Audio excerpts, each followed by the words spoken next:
Bom, depois desses 3 dias, ele foi transferido para o hospital regional, o hospital novo aqui de Uberaba, que era até bem perto da nossa casa, gente. De carro não dava nem 10 minutos.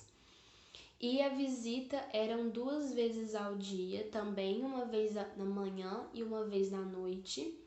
E quando ele foi transferido, ele foi internado na UTI do hospital regional, onde ele passou a maior parte desses 10 dias de internação. E no hospital regional eu não podia entrar para vê-lo. E foi uma coisa assim que eu fiquei bem triste de não poder vê-lo mais. E eu também tentei fazer de tudo, falei se não tinha um conselho tutelar, alguém que eu pudesse conversar, pedir autorização. Eu tinha minha mãe lá, eu tinha minha avó que poderiam autorizar ou até entrar comigo, e lá não era permitido por ser ambiente de UTI, poderia entrar apenas maior de idade e não tinha o que ser feito. E eu fiquei bastante chateada mesmo de ter 17 anos, de faltar só um ano para ser considerada maior de idade e de não ter nada que eu pudesse fazer. E isso gente, uma coisa que me incomoda até hoje, assim, que eu falo que se um dia eu pudesse mudar alguma coisa com relação a burocracias, a leis, alguma coisa assim, de hospital, é isso. Porque eu sei que o ambiente de UTI é um ambiente muito pesado, realmente. Só que eu acho que poderiam criar algum critério de avaliação, ou como no outro hospital, ter uma pessoa responsável ali que pudesse avaliar o caso, porque é muito triste saber assim que muitas pessoas, é tirado o direito de muitas pessoas de poder ter esse momento com a pessoa, ter esses últimos momentos e poder ver a pessoa, poder conversar com ela, gente, porque é muito importante isso, faz uma diferença enorme. E e, e você perde, né, muitas coisas de não ter essa visita. E que com certeza, se um dia eu puder ajudar a melhorar isso, a mudar alguma coisa, eu com certeza queria fazer isso. No hospital, se eu não me engano, eram 15 minutos de visita e eram apenas 2 ou 3 pessoas que podiam entrar. Se eu não me engano, eram 2. Então, o que a gente fazia era, como a minha mãe e minha irmã continuaram trabalhando normal, né? Não tinha como parar.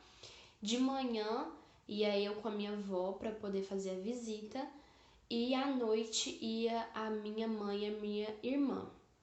Só que o que acontece, gente? Apesar de eu não poder entrar, eu ia em todos os horários de visita. Durante esses 10 dias, todos os horários de visitas eu ia pro hospital. Então, de manhã eu ia com a minha avó, ela entrava e eu ficava na sala de espera. E à noite, apesar de às vezes intercalar, ou ia a minha mãe e a minha avó, ou ia a minha mãe e a minha irmã.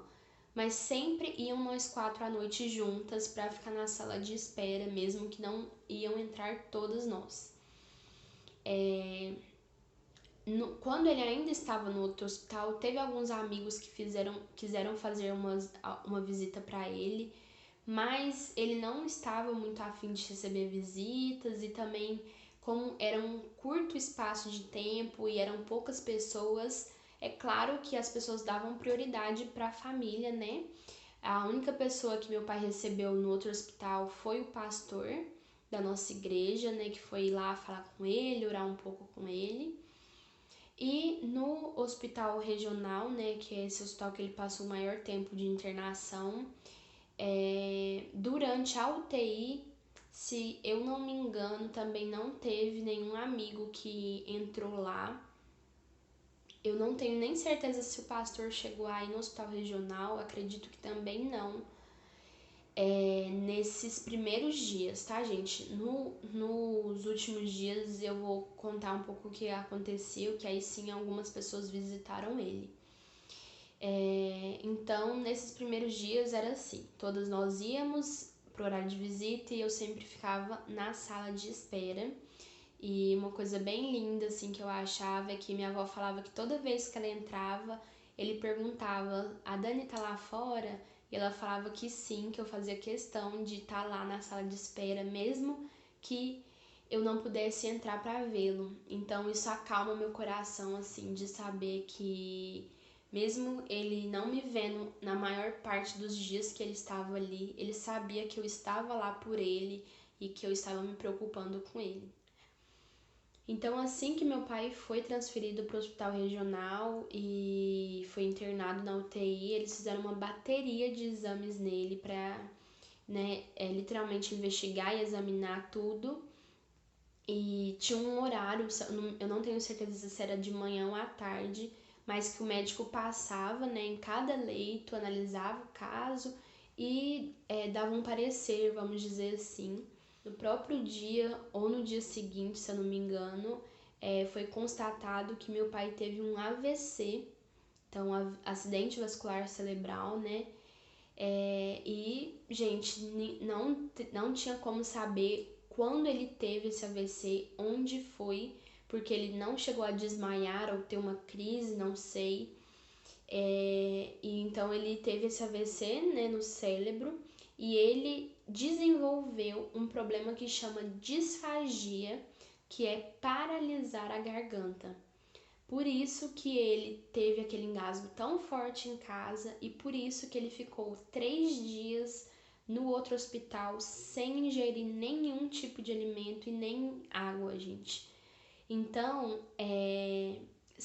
assim que ele chegou no hospital, eles colocaram nele a sonda nasogástrica, então é uma sonda que entra pelo nariz e vai até o estômago para alimentar ele. Então é alimentado através de uma solução, assim, parece um soro, né? É, mas que é um alimento, né? E bem nutritivo, e só que é através desse caninho, né, que vai direto pro estômago, porque a garganta não estava funcionando. E, gente, é uma coisa bem triste, assim, de que, infelizmente, não sei se é falta de conhecimento ou se é questão do profissional em si. Muitos profissionais na área de saúde não são excelentes profissionais e, gente, eu não tô falando que existem pessoas perfeitas, mas infelizmente quem tem esse problema de disfagia não pode, em hipótese nenhuma, tentar ingerir alimento ou bebida, porque assim que a sua garganta para de funcionar corretamente, existe tipo uma tampinha, gente, aqui no início da garganta entre a laringe e a faringe, onde um é para respiração e o outro para alimentação. Então, quando você come, a tampinha está fechada para respiração, para que o alimento vá para o estômago. E quando isso não funciona corretamente, o risco de você aspirar para o pulmão é muito grande. A pessoa pode se engasgar, a pessoa pode afogar, é problema grave no pulmão. E infelizmente aquela enfermeira lá no outro hospital, na sala de urgência, indicava pra gente que a gente deveria tentar fazer ele comer, forçar ele a comer, e levava diversos alimentos. Ele ficou esses 3 dias tentando tomar água, quando ele não deveria fazer isso de forma nenhuma. Então, é muito triste, assim, saber que existe essa falta de informação. É claro, gente, que ele não tinha o diagnóstico, talvez não teria como a moça adivinhar, não sei, mas é uma coisa que eu fiquei bem chateada, assim, ter ficado esses 3 dias dessa forma, sem diagnóstico certo, sem orientação certa da equipe médica, da equipe de enfermagem. Então, assim que ele chegou no hospital regional, tinha até uma plaquinha no leito dele de que era proibido oferecer ou tentar fazer o paciente comer ou ingerir algum líquido, porque o maior risco é criar uma pneumonia, né, no pulmão por conta disso. E essa sonda, gente, foi algo que incomodou muito, muito, muito meu pai. Eu não sei se todo mundo já teve contato com alguém que usou isso ou viu em algum lugar, Mas, gente, é uma coisa que incomoda demais, porque passar pelo nariz já incomoda, já deve doer. Aí o cano atravessa a sua garganta, então é algo bem incômodo. E que ele odiou ficar com isso nesses dias, né, nesse período aí no hospital regional. E por conta disso, dele estar na UTI, dele estar usando sonda, não era permitido que ele levantasse do leito e fosse para o banheiro tomar banho. Então, ele tinha que ser trocado, né, higienizado, tomar o banho de leito, vamos dizer, por enfermeiros. E era outra coisa que meu pai odiava, assim, detestava. Ele se sentia muito mal. E lá tinha a maioria de enfermeiros homens, e aí ele se sentia super desconfortável. Era uma coisa que ele reclamava bastante, que assim, a gente tinha muita dó dele. Porque a gente sabe que é pro bem dele, eles estavam ali como profissionais, tipo, pela questão médica em si, né, gente? É lógico que a gente super entende, mas a gente fica assim, triste, né? Chateado dele ter passado por isso e dele ter se sentido tão mal por isso. Então, gente, a partir desse diagnóstico, a gente percebeu realmente que não era brincadeira, que dessa vez não era só um mal-estar e que a situação estava bem séria. E mais assustadas do que a parada cardíaca, a gente ficou quando descobriu que ele teve um AVC. E eu me questionei muito de quando tinha sido isso, porque a gente não sabe se na quinta de manhã, onde ele se sentiu mal, foi quando aconteceu, ou se foi quando ele chegou em casa depois desse dia que a gente ficou fora, porque nesse momento ele já estava engasgando. Ou eu também me questionei se foi durante a noite onde ele acordava e dormia, mas eu não sei realmente se foi, porque essa questão dele já engasgar na parte da tarde, eu acredito que já era um, uma reação assim do AVC. Então, gente, a gente não faz ideia de quando que aconteceu, mas provavelmente foi na quinta de manhã, durante a madrugada, não sei, quando ele acordou e já estava se sentindo mal e já tinha ido na unidade básica tomar o soro, né? Então, provavelmente foi nesse momento, mas a gente nunca vai saber. E, e aí, nesse decorrer dos dias, ele ficou na UTI, gente, principalmente por conta da pressão que não estava baixando, estava muito alta ainda. E pressão alta, gente, gera vários outros problemas no seu organismo. E também por conta dessa adaptação da sonda nasogástrica. Se eu não me engano, a diabetes dele estava até controlada nesse período, assim, com a medicação, lógico, tudo mais, mas as duas coisas mais sérias era a disfagia dele e a pressão alta. E, gente, outra coisa assim que foi bem difícil, que eu fiquei bem chateada, é que a minha avó teve que parar uma médica no meio do corredor do hospital para pedir informação, porque a gente não recebia informações concretas, assim, os médicos não conversavam muito com a gente, então os dias passavam e era a mesma coisa, a gente só ia visitar ele, não sabia se ele estava melhorando ou não, como que estava a situação dele. E ele se sentia muito incomodado com a sonda, ele pedia para tirar, ele dizia que não queria usar. Teve uma das noites que a sonda se soltou, a gente até se questionou se não foi ele que puxou a sonda, e ele teve que colocar de novo, e o processo de introduzir a sonda é o mais difícil. E a minha avó parou uma médica no corredor para perguntar sobre, e aí a minha avó disse que a mulher falou para ela que meu pai nunca mais iria voltar a comer, iria voltar a ingerir alimentos e que pro resto da vida dele ele iria usar a sonda. E aí era de manhã essa visita, a minha avó saiu da visita, sentou no banco e eu não lembro se ela começou a chorar assim, mas ela tava super chateada, super preocupada e eu fiquei muito apreensiva nessa hora porque eu não sabia o que tinha acontecido ou o que eles tinham falado pra ela. E aí ela disse que eu não ia acreditar no que a moça falou e aí ela me contou. E nesse dia eu tomei um choque assim, porque como eu disse no outro vídeo, gente, meu pai vivia pra comer. Quem conhecia meu pai sabia que o prazer da vida do meu pai era sair pra poder comer.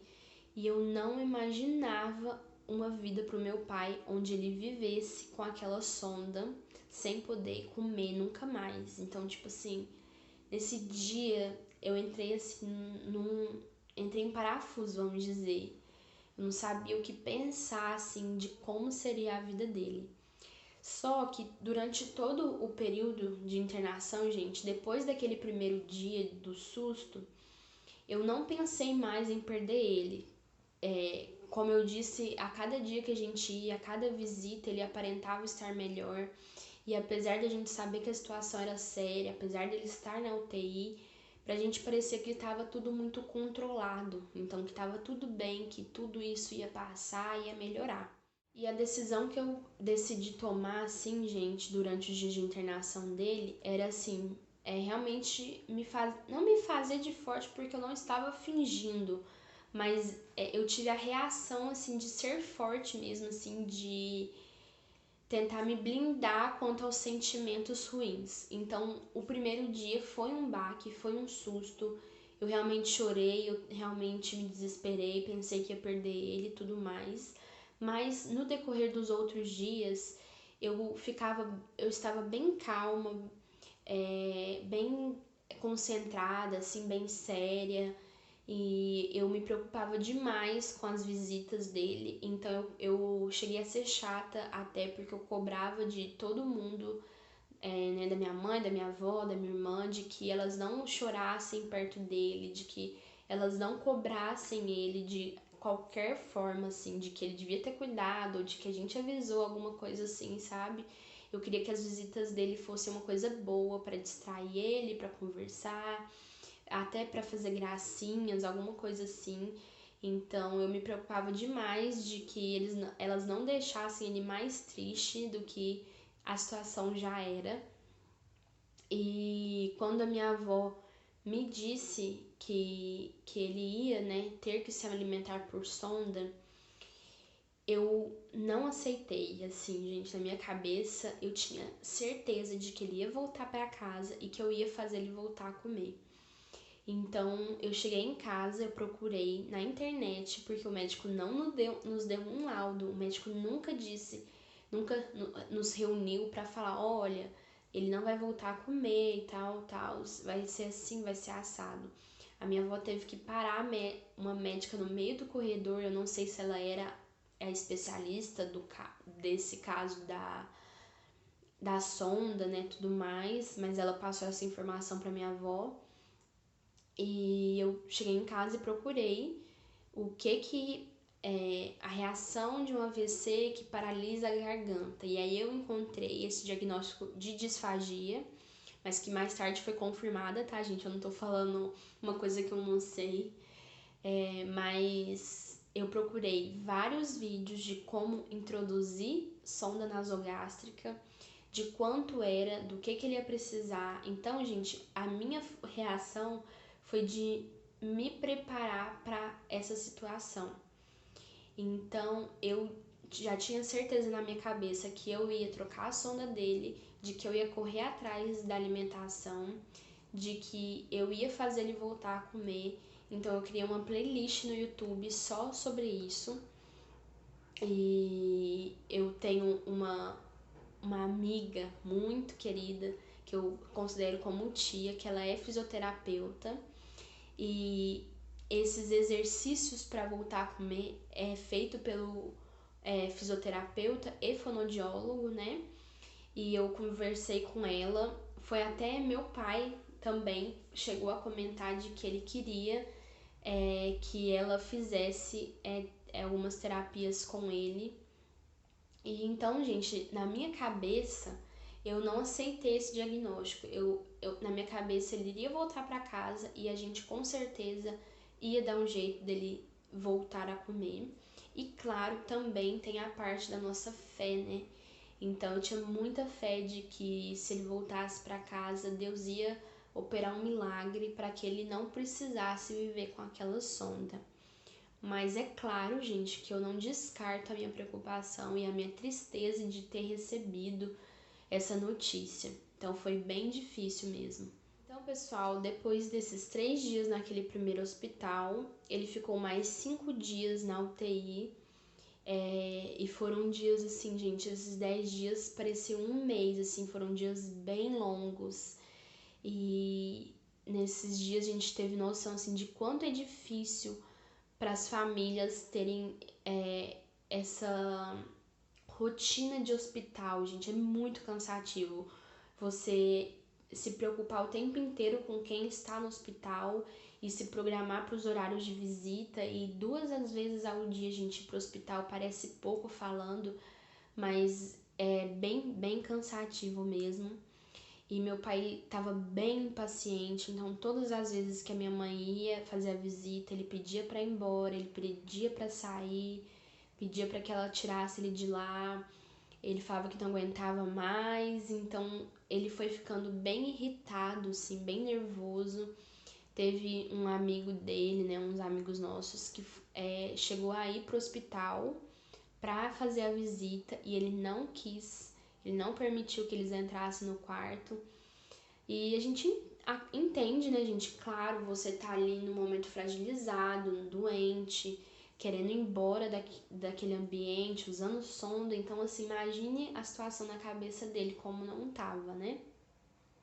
Então, alguns amigos não tiveram a oportunidade de visitá-lo porque ele realmente não queria. Mas a gente agradece demais, né, o carinho, a preocupação de todo mundo. E aí a gente foi passando, né, esses 5 dias, e no 5º dia, para nossa surpresa, ele foi transferido para um quarto. Ele saiu da UTI. E porque o médico disse que o problema dele, depois desses 5 dias, é que a pressão dele não estava conseguindo se regular sem a medicação forte. Então, ele só iria liberar ele da UTI se a pressão conseguisse ser controlada sem a medicação. Porque, gente, a sonda, ele ia viver com ela, né? Com o diagnóstico que a médica disse, ele iria viver com ela. Então, o empecilho mesmo dele estar na UTI era a pressão. Então, na sexta-feira, né, depois de uma semana que ele estava na UTI, internado, né, 3 dias naquele primeiro hospital e 5 dias no hospital regional, ele foi transferido para o quarto. Então a gente chegou no hospital e a recepcionista disse que ele tinha sido transferido para o quarto. E nesse dia o médico conversou com a gente de que se ocorresse tudo bem, né, se ele continuasse nessa melhora, ele segunda-feira estaria em casa. Então, gente, na nossa cabeça já estava tudo bem. Ele iria melhorar, segunda-feira ele estava em casa. Então, todos os dias que a gente chegava na porta do hospital, eu imaginava a cena da gente saindo com ele dali. E algumas vezes até teve alguns pacientes que saíram ali, e eu, quando olhava assim, eu pensava, daqui a pouco vai ser a gente saindo com nosso pai daqui. Então, gente, depois daquele primeiro dia, não passou pela nossa cabeça de que ele iria morrer. Não, porque pra gente, se cada dia mais ele estava melhorando, ele já estava estável, ele estava conversando, assim, aparentemente ele estava super bem. E na sexta-feira ele foi pro quarto com um médico falando que segunda-feira ele estaria em casa. Então pra gente já estava tudo bem, o pior já tinha passado.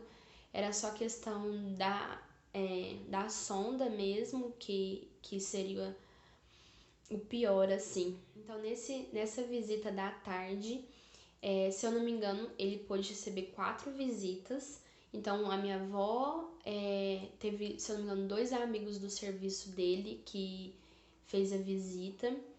E como ele já estava no quarto, a minha mãe conseguiu a permissão de novo para que pudesse dar banho nele. Então, a minha mãe entrou para poder dar banho nele. E, gente, existem algumas regras de vestimenta para poder fazer visita. Vestimenta, sapato também tem que ser fechado, essas coisas. E como a gente não sabia que ele tinha ido pro quarto, eu não tinha ido preparada, né? E quando a gente chegou e soube que ele estava no quarto, eu fiquei super feliz de que eu poderia visitá-lo, porque depois desses 5 dias que ele estava internado lá, eu não tinha visto mais ele. E a moça não queria me deixar entrar por conta do meu sapato. Então eu fiquei chateada de novo, imaginando que eu não poderia vê-lo. Só que aí, quando já estava no final do horário de visita, que a gente já estava para ir embora, a enfermeira veio e falou assim: olha, eu vou deixar você entrar, mas você vai ter que ir bem rápido. E aí eu fiquei super feliz. E aí eu sempre nessa vibe de querer trazer uma energia boa para ele, né? Não querer trazer tristeza. Eu peguei e falei assim: epa, esse aí é um acessório novo, né? Apontando pra sonda. E eu lembro que ele olhou assim com um olhar pequenininho pra mim, disse que me amava. E aí a gente conversou um pouco ali. E aí, como ele já estava no quarto, a minha mãe conseguiu autorização para que pudesse dar banho nele. Então, ela foi dar o banho nele, enquanto isso, uma enfermeira trocou a roupa de cama. E foi um banho bem rápido, assim, então eu pude aguardar no quarto. E minha mãe disse que durante o banho ele tentava, assim, molhar a boca no chuveiro sem tentar engolir a água, mas pra molhar um pouco, porque a boca dele tava bem seca.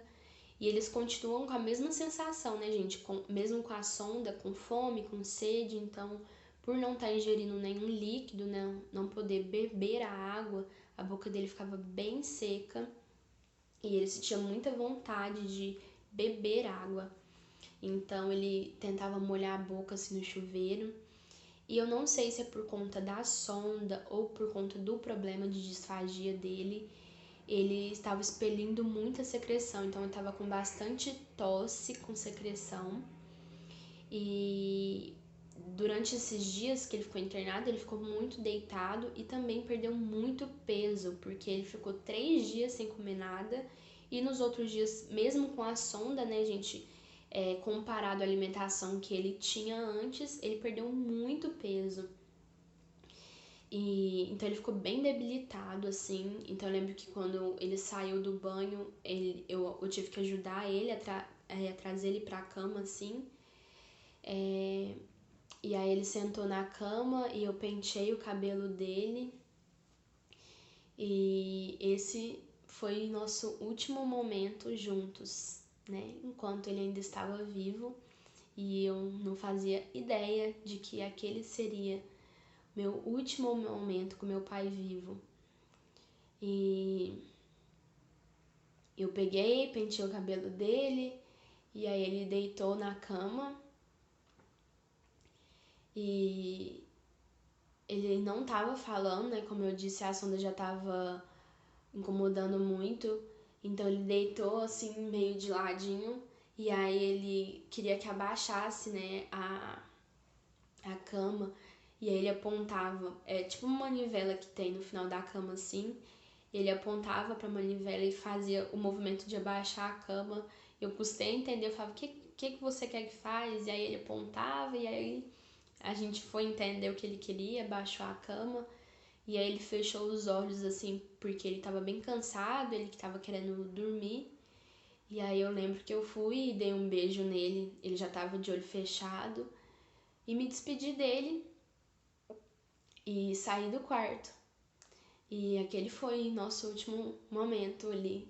Eu lembro com muito, muito carinho desse momento. Foi muito especial. Achei que eu ia conseguir não me emocionar, gente, mas é praticamente impossível, né? Falar desse assunto sem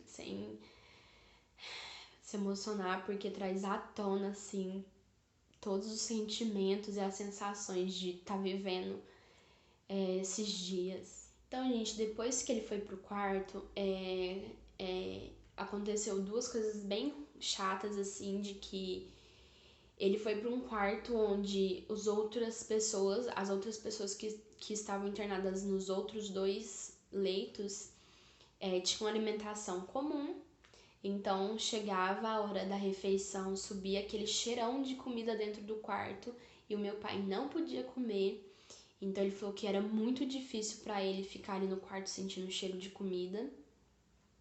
E também ele saiu de uma UTI climatizada, né, que a temperatura da UTI é toda controlada, e ele foi colocado num leito de frente a uma janela, num sol de rachar.